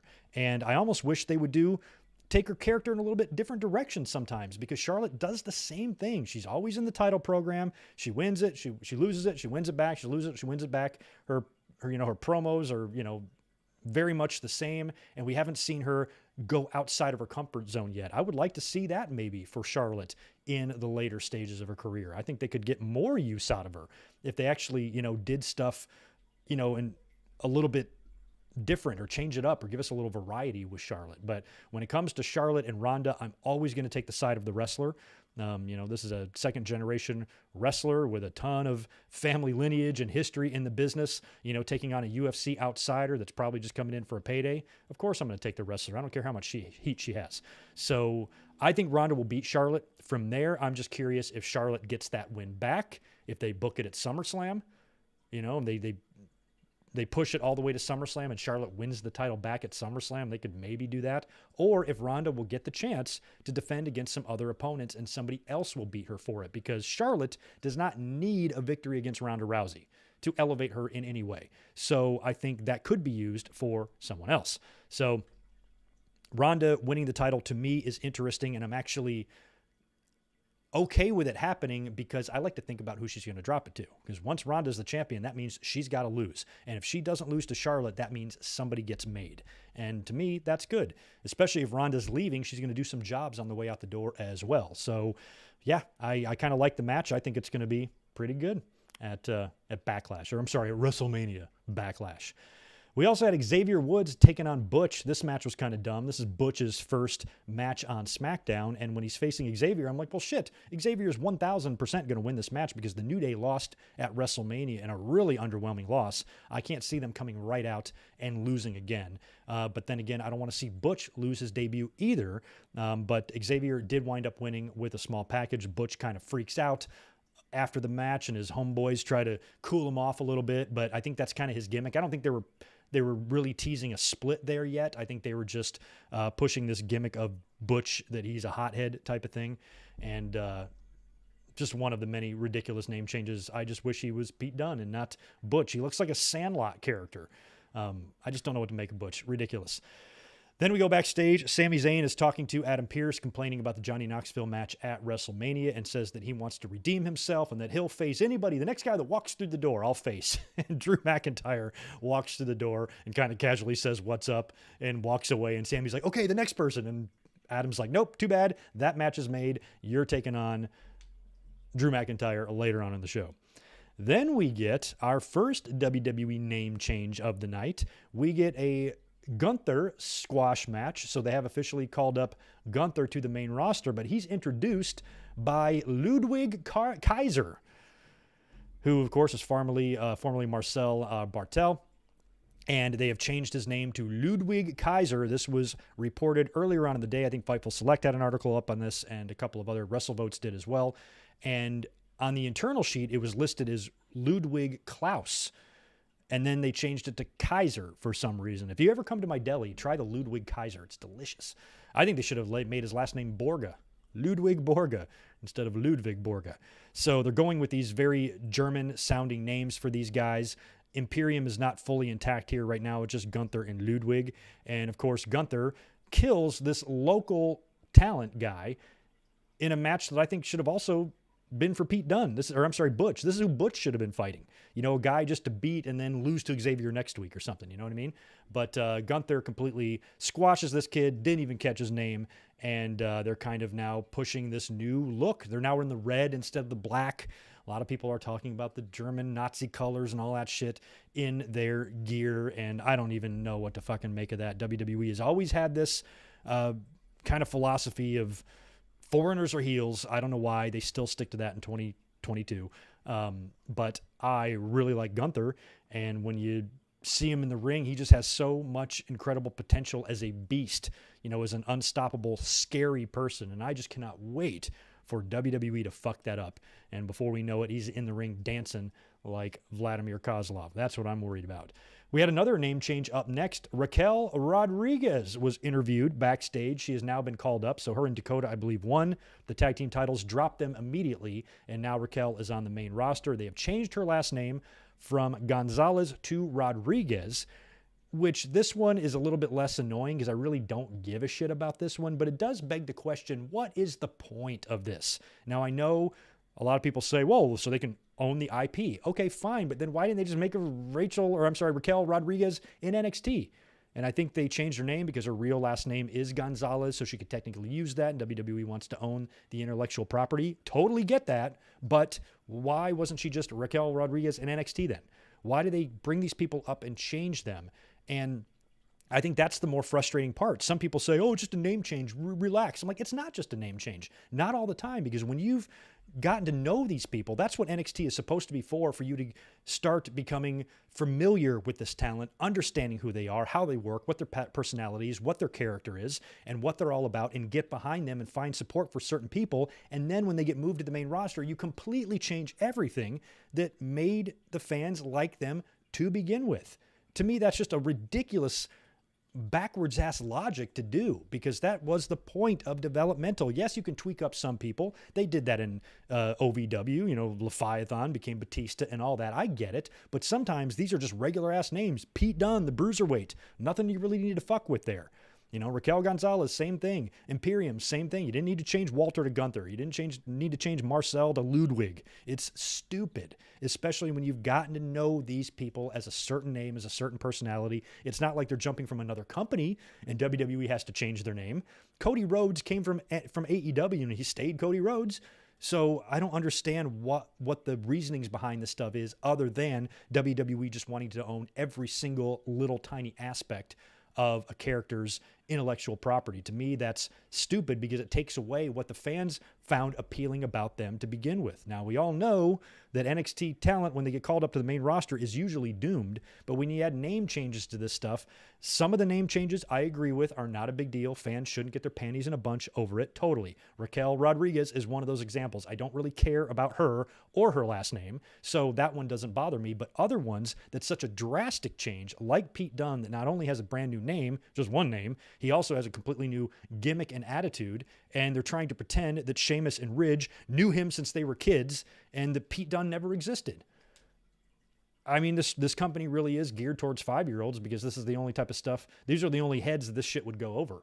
And we have to understand as fans, as adult fans, we're not really who WWE's trying to please. That's become clear here. But I still think that when you have talent on NXT and fans start supporting that talent, liking that talent, finding things about them that they like, and then you move them to the main roster and take it all away. I can't be the only one that thinks that's fucking crazy. And that's what WWE does. I don't get it. I don't get it. I don't get it. Some of it is amusing, I mean, Butch, even though it was angry, it makes us angry, it was funny. Pete Dunne was this badass guy that I wouldn't change a single thing about. They got him in suspenders and a hat. He looks like he's selling newspapers in the 1940s or something. Like, my God, to me, I found humor in my anger. You know what I mean? So a lot of times it doesn't matter, but a lot of times it does. And this is Bruce and Vince's whack-ass philosophy, and it makes no damn sense at all. Makes my brain hurt. Anyway, after that, holy shit, you could see this coming from across the street. Happy Talk with Baron Corbin. Madcap Moss did play a little bit of a role in Baron's loss to McIntyre. He did get up on the apron at one point in the WrestleMania match. So they're making their entrance, and you can just see Corbin. You talk about telegraphing something. My God. Corbin has just got this scowl on his face. Madcap's dancing around like an idiot, and he's just, making these horrible faces at him and scowling and sneering at him and all this. And I'm like, well, this has got split written all over it. We've been seeing splits usually right after WrestleMania is the time to kind of do this stuff. And we saw it on Raw with MVP and Lashley. So you're probably going to do another one here. And now Corbin is in the ring with Madcap, and he asks Madcap to tell him some jokes because that's his job, and Madcap's just making everything about him and his WrestleMania Battle Royal win and all that crap, and Corbin's getting increasingly annoyed with Madcap, but Madcap got himself over here. Did you notice that? I forgot the jokes that he even said. He told one joke about what does WrestleMania and Baron Corbin have in common? They're both losers, something like that. But the way he's just laughing and giggling and stamping his feet, I thought the Madcap Moss gimmick was stupid when they brought him in. I like Riddick Moss. We saw him in the Raw Underground stuff, and he had potential. I think Paul Heyman was always really high on him, and he's super charismatic. I mean, he's very energetic, and he is full on into this role. He has jumped in with both feet with the Madcap Moss character, even though it's dumb, and he's done pretty well with it. And he's taken an idea that was originally dumb and turned it into something that the fans actually like and they get behind. And so when Corbin attacked him here and attacked Madcap Moss, I'm like, holy crap, they've just made a babyface out of Madcap because he was able to fight Baron Corbin off and stand tall. So now Madcap is a face. He was a ridiculously goofy-ass sidekick before. They've now split them. They're probably going to work a program, and I hope things work out for Madcap. I don't know if he's going to continue to be Madcap and he's going to come out in the suspenders and tell jokes. Maybe he'll tell good jokes this time. I'm surprised we actually haven't seen like a stand-up comedian gimmick. It would be really tough to pull off, but if you had the right guy, where his gimmick would be to come out and just do a 2-minute set that kills, cracks up the audience, and then get in the ring and wrestle at the same time, it might be successful. Nobody's ever tried it. People have tried singers and guitar players and all that stuff. Why not a stand-up comedian? Why not give that a shot? It would take, like I said, it would take the right person. It would take somebody with, George Carlin level speaking abilities to really get that over. And whatever you do, don't let Vince McMahon or Bruce Pritchard write any of these jokes. It would have to be like a real comedian that writes his own shit that obviously is going to have to get approved by WWE, but let the comedian write their own stuff. We need to find a comedian as funny as Anthony Jeselnik or some guy like that who's also a professional wrestler. Do those people exist? If they do, find one and make that a character. I'd be willing to give it a shot. After that, after the Corbin Madcap crap, we get Drew McIntyre taking on Sami Zayn, of course. Sami just flat out runs away, gets himself intentionally countered out. So I guess we're going to get a little program here between McIntyre and Sami Zayn, which I don't really hate, to be honest with you, even though it seems one-sided. I think maybe it can be more fun than it is on paper. We'll see. And then we get a really interesting return from Lacey Evans, who is basically going to be telling her story in a series of chapters on TV. And tonight was like chapter 1 of the Lacey Evans story. It was weird a little bit because it was basically just a promo shot with a background there. And it wasn't terribly rehearsed. Like she was saying a lot in between her sentences and trying to tell her story in a way that highlighted her rough childhood and where she came from, and basically doing everything that we thought they should have done with Lacey Evans before. And this circles back to what I was talking about a minute ago with a lot of these name changes and stuff, and like we saw on Raw on Monday with Ezekiel making his debut. But everything we've known about Lacey Evans so far is for her to be this hoity-toity Southern Belle Priss who looks down on everybody. Yeah, you nasties, you're not as refined and is me and shit like that. And now she's more of the humble patriot, grinding, digging, raising a family and, working hard in the, in the army and shit like that, where it's completely different than who her character was before. Now, in her case, at least she's got a different situation because she's been gone for a while, and it's not like we haven't seen repackages in the past. I am not against a repackage, but it's a pretty big difference to what her character was before to now go in this direction. This is probably kind of where they should have been going all along, because I was not a big fan of Lacey Evans' character. I thought it was dumb. I didn't, what she wore and her attitude and those dumb hats. I'm like, she's a badass. She's a big, strong girl. She can beat the shit out of people. Like I would just present her that way. You know what I mean? So now that they're more focusing on this, her time in the armed forces and that type of stuff and her toughness, and how she's a different kind of breed. She really is. She's led a really, really interesting life, and I'm glad that she is getting a chance to tell this story, and hopefully it will, it'll get the fans behind her a lot more than they were before, and this feels a lot more real. We'll judge these as they go. Apparently there's going to be 2 or 3 weeks of this stuff, so we'll see how they continue to present her and her life, and when she does get back in the ring, what she winds up doing, what kind of style she's going to have, what kind of gear she's going to wear, and if she's going to have a little bit more aggressiveness to her, where she's going to, use her strength, use her size, ground and pound and that type of thing. I'm interested. I mean, she could be a good candidate to be that person to take the title off of Ronda Rousey when you think about it. I mean, a girl probably knows how to fight, maybe not UFC fight, but probably fight pretty well and probably could scrap if she had to. So I think Lacey being the guy, or being the woman, I should say, to dethrone Ronda Rousey, assuming she does beat Charlotte for the title, which I think she will, I kind of think Lacey Evans might be a good candidate for that. What do you guys think? So we will see where the Lacey stuff goes. I'm happy that she's not coming back like who she was before.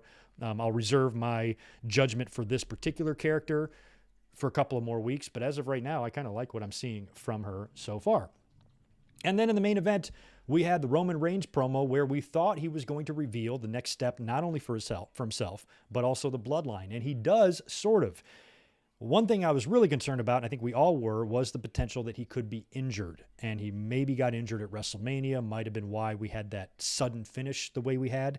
And he could maybe relinquish the titles or something tonight. And not only did he not relinquish the titles, he also didn't relinquish one of the titles. I thought for sure that he was going to just hand over the Raw title or hand over the Smackdown title, but he didn't. He's going to continue to hold them both. And apparently now, at least for the time being, he's going to be appearing on Raw and SmackDown. And I can understand that. Roman Reigns is your top star in the entire company.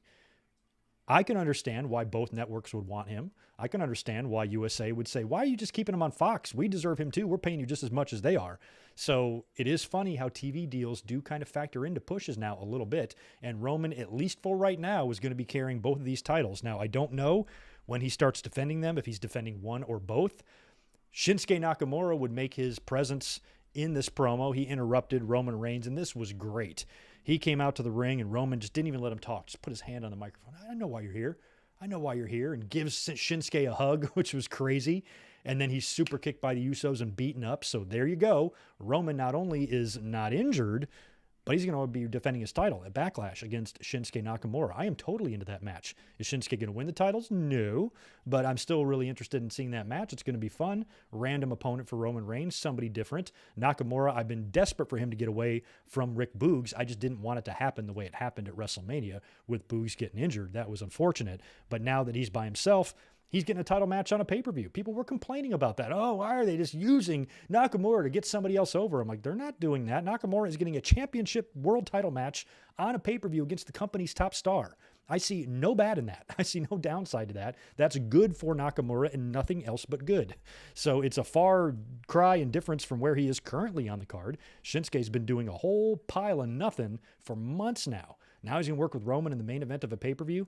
I'm fine with that. So I'm sure we will get that match announced next week. But the bigger story here is that Roman Reigns starts saying, I was looking around and I see myself with my two titles, but my cousins here, they only have one title each. And that's not enough. So he's basically instructing the Usos to go to Raw, challenge RK Bro, beat RK Bro, and unify the tag team championships, just like he unified the world titles. I really hope unify means unify. You know what I mean? Like, I still think they're jerking our chains. I still think no matter how much unification talk there is, they are still eventually going to have these titles separated out. But if they don't, I would be a big supporter of unifying the world title, unifying the tag team title, and just ending this brand split shit completely. I would have no issue with it at all, and actually hope they do it. But it's so confusing right now because you just really don't know what they're going to do. The Usos are going to go to Raw. If they fall short to RK Bro, which I definitely think is a possibility, then they're going to have to go back to SmackDown with their tail between their legs and explain to Roman why they don't have the tag team championships. I thought maybe they could split off Jimmy and Jay to go after the IC and US titles if they wanted to. Jey Uso, was doing well as a single star when Jimmy was out. So that is definitely possible. There's also Solo down in NXT that could be brought up as another family member to potentially win gold if they want to add talent to the bloodline. But we'll see what happens on Raw. I don't even know if this match is official yet. I think it is. So we're going to get RK Bro and the Usos, which is a great match and is going to be good in the ring.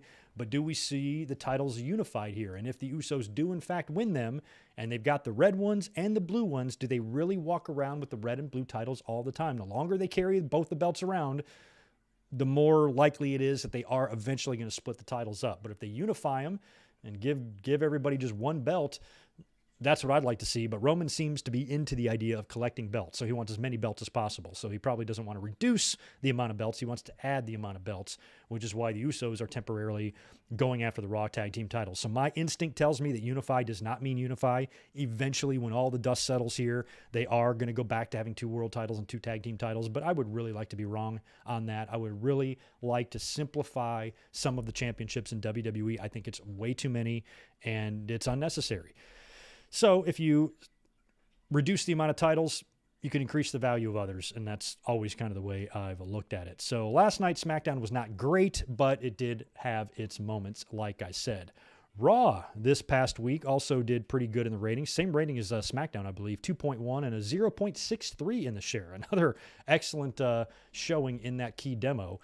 We did do a Raw review last week, so if you want to check that out, please go back to the Raw review on Monday. But this Monday, they've got booked, like I said earlier, Usos and RK Bro, at least I think, and The Miz versus Cody Rhodes. Cody Rhodes going to be taking on The Miz in his first one-on-one match on Raw in 6 years, which is pretty cool. I have no issue with this match. It was ruffling a lot of the feathers of a lot of fans today. I don't know why.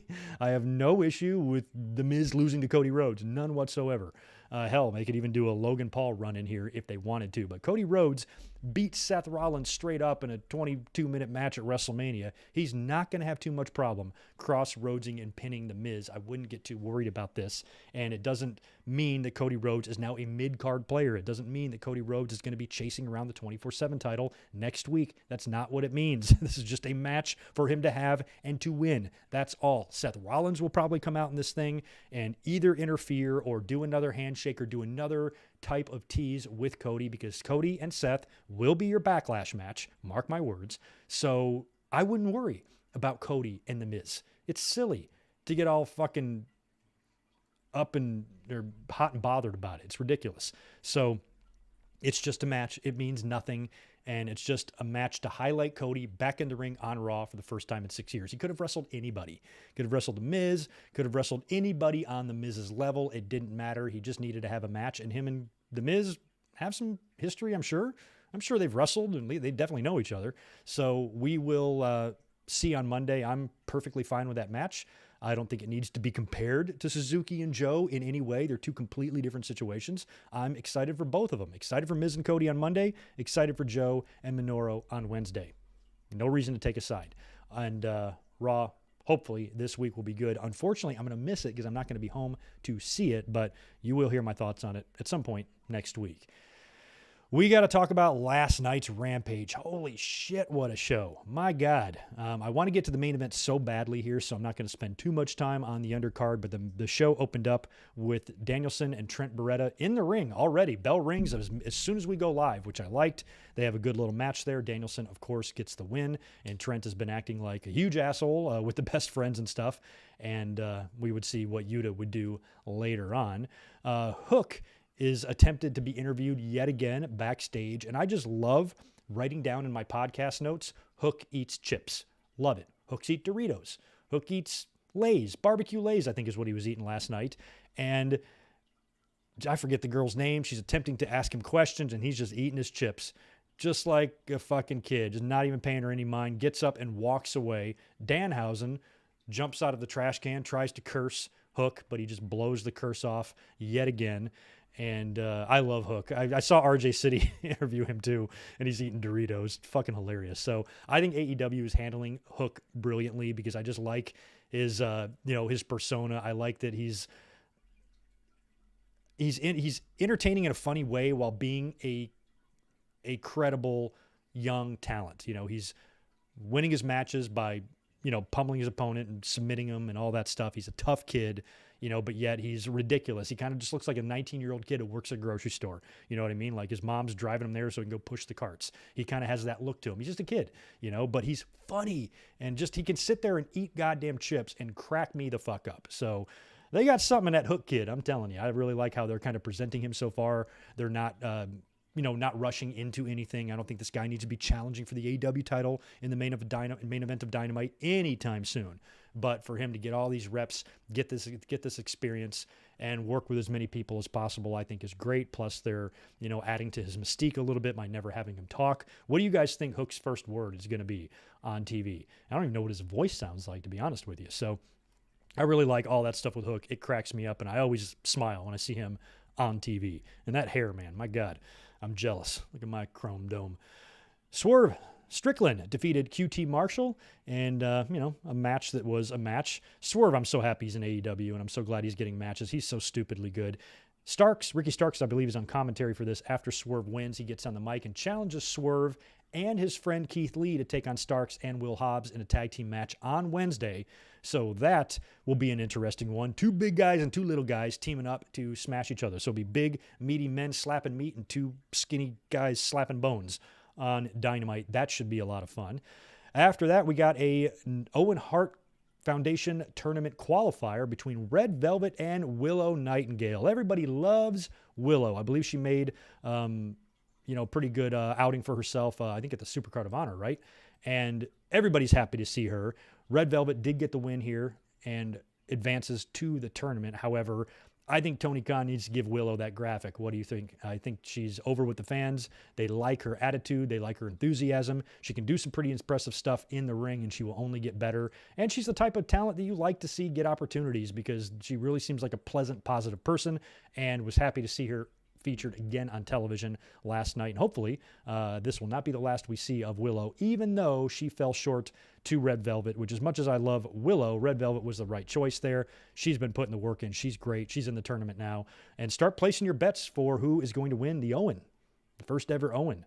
I really don't know yet. I haven't even seen the brackets. I don't know if they're completely filled in. So we'll have to see. Not really sure. And then finally in the main event, my God, Moxley versus Wheeler Yuta. I believe this was the third encounter between these two. Mox basically won a squash the first time. Yuta put up a little bit more of a fight the second time. And then here in this match was incredible. Now, I'll be the first one to admit, AEW, I believe, does go a little bit overboard with the blood. I don't think it would kill them to tone it back a bit. But for the purposes of this match, blood has never fit better. I mean, especially when Yuta says, I want to bleed with you to join you, or whatever that whole narrative is. For him to get in this ring with Moxley and not only be busted open, but busted open hard. Have you seen the still shot of Yuta's face with blood literally squirting out of his forehead? It's gnarly and awesome. He was out there looking like NWO Wolfpack Sting, just completely covered in red, battling his ass off. They even did the Austin and Brett WrestleMania 13 spot where Moxley had him in the submission. Wheeler is, clawing and he's bleeding and he's trying to push out of it only to fail, only to push out of it again. He was just putting up the fight of his life, taking Jon Moxley, former AEW World Champion, former WWE World Champion, to his absolute peak limit. He could not have been taken to his limit any more than Wheeler Yuta did. And in the end of that, when Yuta won, it was one of the most star-making matches I've ever seen. That is the perfect example of how you build new talent. That's how it's done. And to see Yuta get made like that in defeat, all of the AEW veterans there who have been working for the past 3 years with a lot of young talent, either as opponents or partners, has really helped elevate and build a lot of talent. This is how you do it. It cracks me up when I hear the biased fans say AEW doesn't know how to build stars. Oh, yeah, they do. That's what they've been doing the whole time. What the fuck do you think Jericho and Danielson and Punk and guys like this are doing there? Look at the guys that they're working with. They're not working with each other.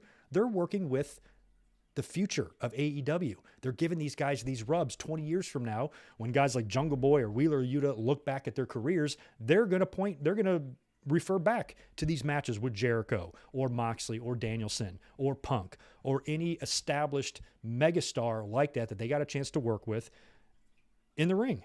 And I think that this is a classic example of how you build new stars. Wheeler Yuta was invisible in NXT. You know, he comes in, he's given a story with the best friends, tension there. Regal, Moxley, Danielson kind of interested in Yuta, allowing him a chance to prove himself. He fights nearly to the death against Jon Moxley, and he loses, but he's accepted into the Blackpool Combat Club. He has got the Ring of Honor Pure Championship as well. He's covered in blood. Amazing visual, and that is a star-making moment. He's made now. And now he's a part of that group. Look at the people in that group with this kid. William Regal, Bryan Danielson, and Jon Moxley have brought in a virtual rookie into their stable, you know, that is going to really help him the way Inner Circle helps Sammy, you know, the way Sting helps Darby. These are the things in AEW that I do believe they are doing extremely right. And the narrative and this idea that they only sign WWE guys, they're only a 3-year-old company. They didn't have a roster 3 years ago. There was nobody on the roster. The only people out there was released WWE talent and some well-known indie talent. That's what they had to start with. From there, they've taken advantage of WWE releasing great people like Keith Lee and Samoa Joe and guys like that. They've also lured Danielson away from WWE. They brought in CM Punk. They've been able to really beef up their roster, and all of these guys seem to have this drive to work with the younger talent. All of them. So it's not like WWE where you're having Brock be the one to end the Undertaker streak. In AEW, if they find themselves in a situation like that, they're probably going to have a super young guy do it. They'll have Darby do it or something, or MJF, or some other star of the future that's really going to be the foundation of that company when guys like Jericho, Danielson, Punk, and Joe are gone. That's what they're trying to do. They're trying to preserve the longevity of the company, and you can only do that by making sure the company can continue to grow long after you're gone. Because they can't just rely on one person or a group of people forever. You have to bring in the next batch. And I think something right now overall, I think they're doing slightly better than WWE. You know, and that was made clear at WrestleMania and stuff. So I think that them making not only this match with Yuta, putting him in the Combat Club with Mox and Danielson, when Danielson and Mox could both easily just be challenging for the world title individually, the fact that they've formed a group and a stable to help establish other talent, to me, is great. It's unselfish, and it's what pro wrestling is all about. And last night's match impressed the balls off of me, and it was so good, and that's just something you're not going to see in WWE. Like I said earlier, I think AEW cool it a bit on the blood. They don't need as much as they're doing, but I'm happy to see blood, and I'm happy to see blood when it's called for and when it's needed. I just don't need every match to be out there bleeding like Ric Flair and TNA, you know what I mean? But for the purposes of this match, it was needed, it was necessary, it called for it, and it fit the entire story perfect. And without it, I don't know how much of an impact this match could have made. I mean, it was definitely a good match, but that blood just took it over the edge. That blood made it an instant classic. That blood is going to make it a match, especially if Wheeler Yuta goes on to become a bigger star, and he does see more success and more success. They're always going to remember this match. It's going to be his WrestleMania 13.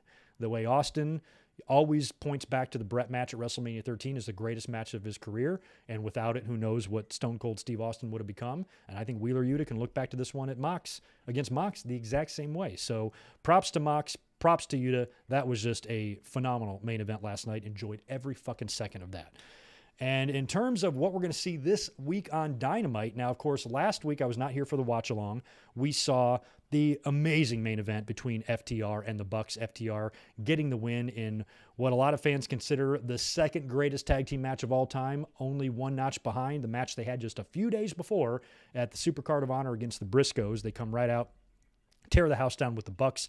That was awesome. We also saw Samoa Joe's in-ring debut against Max Caster. Holy crap, the lines in the rap that Max Caster had was so great. We also had that super fun match between Adam Cole and Christian, which I thought was good. I've never seen those two work before. That was awesome. And Adam Page, Hangman Page, came out at the end of that and challenged Adam Cole to a Texas death match next week on the live Rampage from somewhere in Texas. So it looks like they're going back to trying to put, well, I mean, they just did that last night, but put really big matches on Rampage. We're having a championship match now on Rampage, Texas death match stipulation. This is going to be the biggest match they've had, I guess, probably since like Christian and Omega. Is that the one they did on like the first Rampage? was Christian Omega, perhaps. I forgot what it was, but definitely the biggest match since then. And I'm ready for that. You know, they could have easily put that on Dynamite, but they're going to do it next Friday, 1 week or 6 days from now on Rampage. I'm looking forward to that and expect a little bit more blood. And then next week, my God, we've got that tag team championship match. The tag team match, like I mentioned earlier, Starks and Hobbs taking on Swerve and Lee. And, of course, Samoa Joe versus Minoru Suzuki for the Ring of Honor Television Championship. And I'm going to predict right now that Samoa Joe will win that title. I think it's surreal. You almost have to pinch yourself to think that Samoa Joe, Bryan Danielson, and CM Punk are all working under an ROH umbrella. Is that not crazy to you? Just to say that shit out loud in 2022. I cannot wait until Ring of Honor actually gets moving. I was talking to Brian Zane on his podcast this week, and he was originally booked for Supercard of Honor until Tony Khan took it over. But he was at the show, and he did say that you could feel that AEW, they're producing it like an AEW event, just, you know, with the ROH logos on top of it. So things are going to change in terms of how they produce and launch that. But once it gets going, I'm really excited to see some of the AEW talent that can make appearances over there, because there's going to be no rules. It's all owned by the same thing. So Punk, Joe, Danielson can all make appearances in there individually, together, whatever. They can have a lot of fun, you know, kind of bouncing back and forth like that. I just hope that Tony Khan isn't spreading himself too thin, taking on too many projects. I hope he's got enough, you know, internal infrastructure with him to help run these companies to where he's not booking everything. And he doesn't want to wear as many hats as Vince McMahon, because I think that's just too goddamn many hats.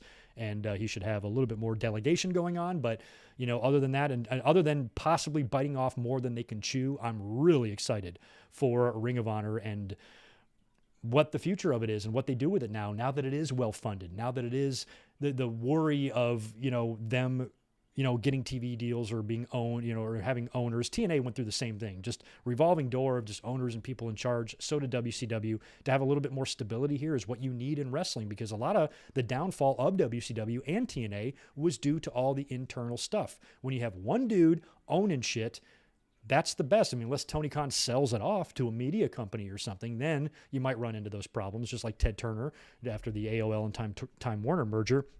He wasn't as hands-on with the wrestling anymore, so that could happen one day in the distant future.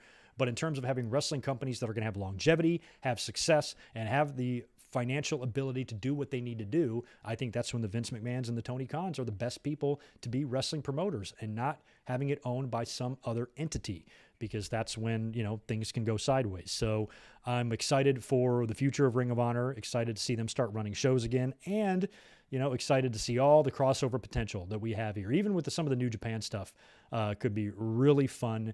And like I said, AEW really offers us a solid alternative to WWE. To their style of product, to the product they put out, the presentation of their characters, their storylines, their copy and paste segments week after week. You just don't get that feeling a lot with AEW. Each show is booked and written to be unique. Each show is booked and written to be important, and not just a rehash of the previous week with a bunch of rematches just with a different outcome, not with the same interview segments, just with the words being changed up a little bit, but literally different shit every week that's not so redundant, that's not so sleep-inducing, and that actually does keep the interest of the audience for the majority of the show. I find that the case way more in AEW than I do WWE. So it's okay. It's okay to like both. It's okay to appreciate WWE for what they give us. I'm going to watch that Cody and Miz match on Monday. I'm excited for that, but I'm going to watch the shit out of that Joe and Suzuki match too. So I think it's in everybody's best interest just to be cool and just watch shit and don't let fans bother you, because I think that's a enormous waste of anyone's time. You know what I mean? So I have reached the very bottom of my notes, which means I can spend the next few minutes talking to you guys for a couple of minutes before I get out of here and knock out any super chats that are still floating around. I would really help, really appreciate the like button being smashed there. Certainly would help out, since we got some pretty low likes on this video. Who was the last super chat that I missed? Victor, I got you. I think it is. I just passed you. Rude Killer. Yeah, Rude Killer 17. Thank you very much for that $2. Raw wants some bloodline love too. Yeah, they do. I mean, that's the top act in WWE right now. It would stand to reason that USA would want that. Yeah, a lot of questions I've been getting about Roderick Strong. I fear for him. I fear for Roddy. I don't know what they're going to do when he gets there, but it's probably not going to be anything too great.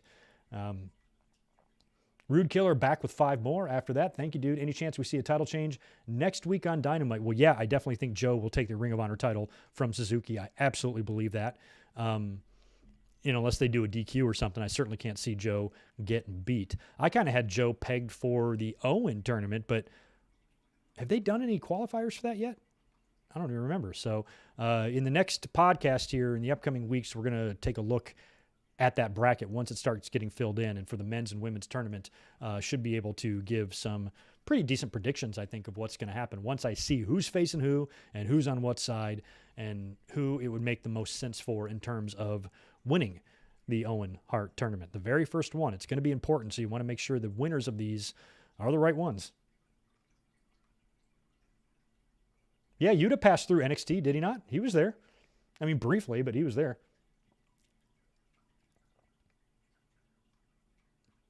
Thank you for that, Matthew Kenny. Yeah, James Jones, you bring up an interesting situation. I think also the Cody Rhodes situation might have rattled Tony a little bit. I don't think he was expecting that. Everybody that's been interviewed in AEW after Cody left all said that they were shocked and that he would go back there. But, once the news was out, now that Cody's debuted and you really look at the whole situation, it does kind of make sense why he would go back there. He has wrestled everybody that he can in AEW. He can't, at least in storyline, challenge for the AEW title. Cody wants as much exposure and stardom as he can possibly get. He's got a good agent. He reached out to WWE. They set up a deal, and it was enough to, have him come in. And like I talked a lot about this last week, I really think the Dusty Rhodes stuff is a big factor into Cody's decision to jump because of how much of Dusty's career WWE owns. And Cody loves his dad. Everything he's ever done has been a tribute to his dad. So for him to be able to wrestle maybe his final contract or maybe he stays in WWE for the rest of his life and really try to live up to the legacy of the American dream, create his own legacy as his own little personal tribute to his dad and go out and win the title that he never did. I like that story. There's nothing not to like about that story. Unless you're 19 and you know who the fuck Dusty Rhodes is. Other than that, I think it's great. And he should target that championship as a tribute to his dad. I do worry that the WWE universe might get hard on him the longer his promos go and the sappier they get. Depends on how long that keeps up, or if they wind up turning Cody heel or something like that, or if he wins Money in the Bank. Who knows? But at some point, him winning the WWE title is probably something that they're going to do and probably was discussed in his negotiations, and it doesn't have to happen right away. I can already see it. If Cody is 1 year into his WWE run and he hasn't won the title yet, people are going to look at it as a failure. Well, he might have signed a 3-year deal or a 5-year deal. I don't even know, but he ain't going to be gone after 1 year, and there's plenty of time to put the title on him. Now, when he is chasing around the 24/7 title and he's on Happy Talk 3 weeks in a row on Raw or SmackDown or whatever, then it might be time to panic. But as long as Cody is featured strong, he's winning matches, he's not a jobber or anything like that, I can be patient with his WWE title win. It does not have to happen tomorrow. And that's the fans want such instant gratification. Cody has now made his intentions clear, which means the fans are going to think if he doesn't achieve this goal in 3 months, it's a failure. Of course, they're going to think that because that's how they think. But that's not the case. And we should see how his run goes there, see how he adapts, how he changes. I still think there's a possibility they might change his music. They might bring him in like this, but Cody may undergo a slow kind of WWE-ish makeover, where his presentation is still the same, still the American Nightmare. Transformers tattoo remains intact on his neck.